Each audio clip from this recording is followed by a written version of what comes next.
Well, I don't think that people were studying like they would have done in peacetime, and I know I didn't. I had so many. I seem to have so many things on my mind because as I became a messenger boy, and that obviously meant that I stayed away from home 2 nights a week. So I suppose my whole way of life was upset. When we got to the sixth form, we were allowed to volunteer. You know, they had a rota, so your term came round perhaps about once a month to help with fire watching.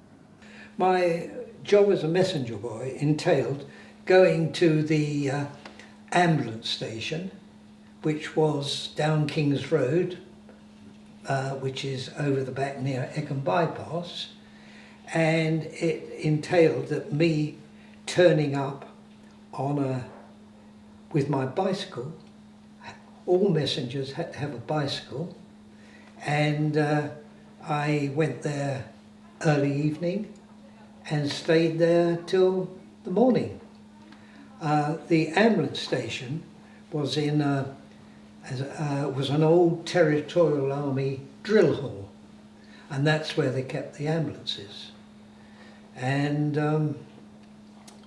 well, I wasn't allowed to undress. I was given a bed that I could lay down on and sleep, but I had to be prepared if there was a problem to be up and do my duty.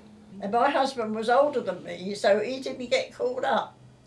But he had to do,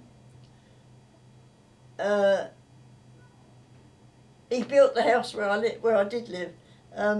He didn't get called up because of his age, but he had to do, I thought in those days they called it ARP, I think, fire service, up in the tower of the Holloway College. Although we had quite a lot of bombs in Egham and the surrounding area, there was never a situation where messenger boys were required to do anything.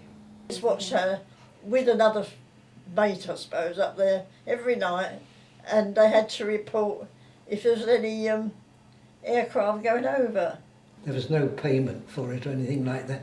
All you got was fed, food and drink.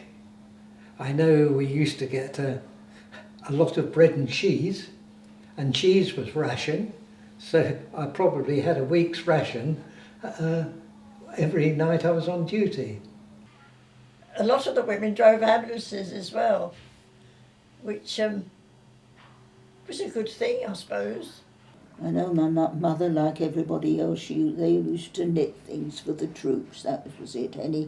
My mother was in the local. There was a branch of the town's women's guild in Ashford, and everybody. It was a patriotic duty.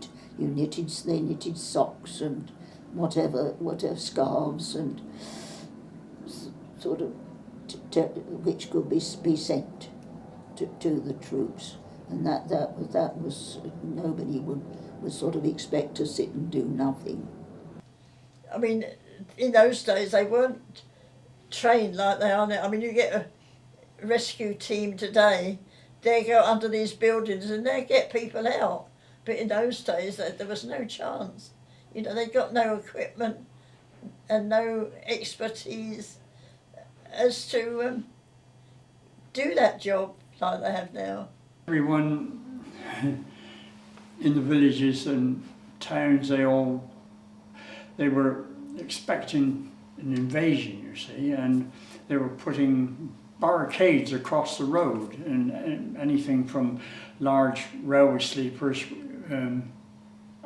farm wagons, and these various points were guarded with men in the LDV, the Local Defence Volunteers, which later on went on to become the Home Guard. And of course, when the Home Guard was formed, of course, they were in military uniform, but the early days of the LDVs, the Local Defence Volunteers, are just in just ordinary clothes like we're wearing now.